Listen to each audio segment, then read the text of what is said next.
Edward I. His soldiers called him Longshanks.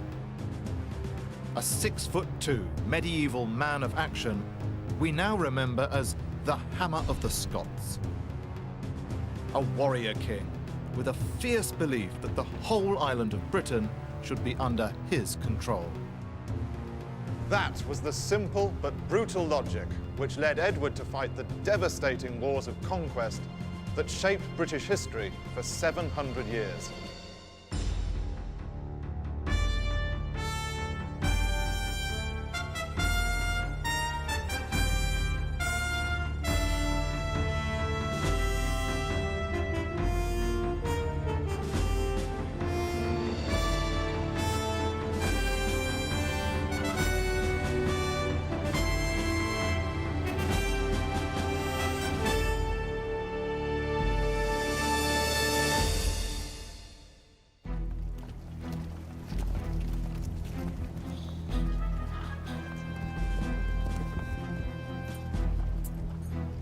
Edward grew up a warrior prince in unruly times.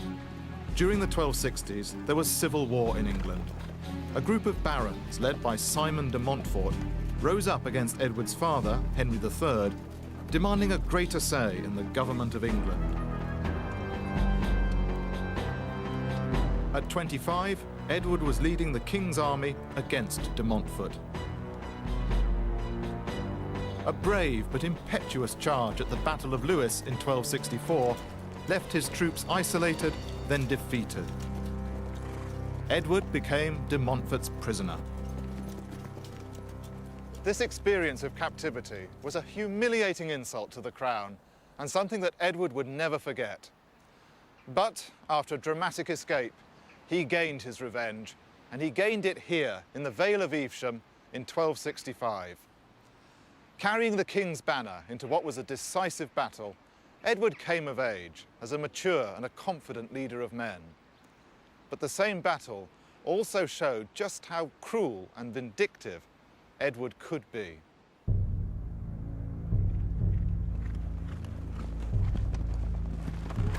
The Battle of Evesham was a bloody fight to the finish, with little chivalry on display. Medieval rules of warfare allow for ransoms to be paid for captured knights.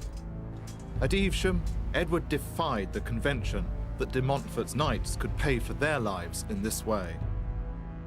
He then allowed de Montfort's decapitated body to be mutilated with the genitals hacked away.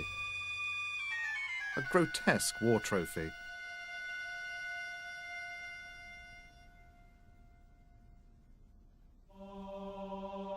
With the crown's authority restored, Edward was encouraged by his father to go on crusade to the Holy Land. Nearly a century had passed since Jerusalem had fallen to the Muslim leader Saladin. With the true cross now in the hands of the infidel, Christianity needed a new hero. For Edward, crusading was an attractive combination of piety and military adventure. With him on crusade was his Spanish wife, Eleanor of Castile, who Edward had married when he was 15 and she 13. It was an arranged marriage, but one which would become a great love affair. Eleanor was a woman of culture and refinement, but also strong and steadfast in support of her husband's desire for glory on the battlefield. During his time in the Middle East, Edward carried out raids and skirmishes with his usual spirit of committed aggression. In fact, he failed to recapture Jerusalem. But his time as a crusader turned him into something of a medieval celebrity. Most famously, an attempt was made to assassinate him with a poisoned dagger. And one story tells us that it was none other than his wife Eleanor who sucked the poison from the wound. Clearly, this was a formidable couple.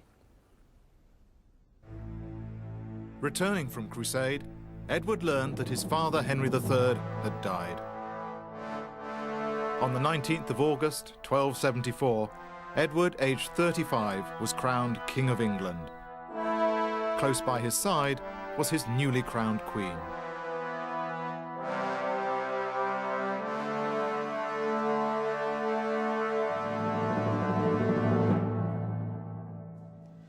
The coronation took place here in the majesty of the church built by his late father, Westminster Abbey. And one contemporary source tells us that when the Archbishop of Canterbury came to place the crown on Edward's head, he immediately took it off, declaring that he'd only wear it again when all the lands lost by his father had been recovered. Here was a king for whom the restoration of royal power and ensuring utmost obedience to it were paramount. The first test of Edward's authority would be in Wales.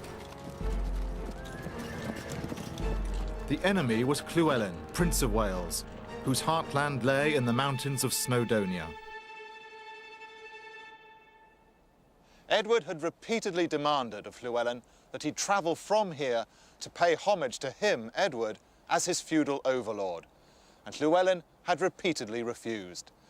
Edward was furious at what he took to be a challenge to his authority, so furious that he decided to launch an invasion to hunt down this man whom he took to be a traitor.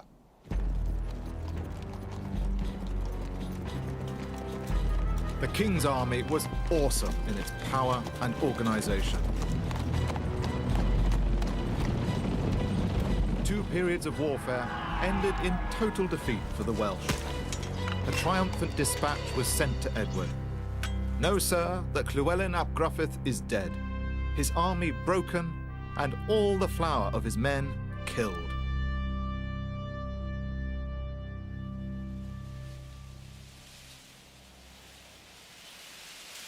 Llywelyn's decapitated head became yet another grotesque trophy of war, sent from Wales to be impaled on a pike in the Tower of London.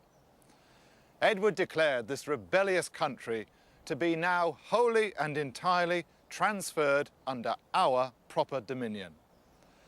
He then ordered the construction of a network of castles, making a ring of steel and emphatically affirming that Wales was now a stronghold of England.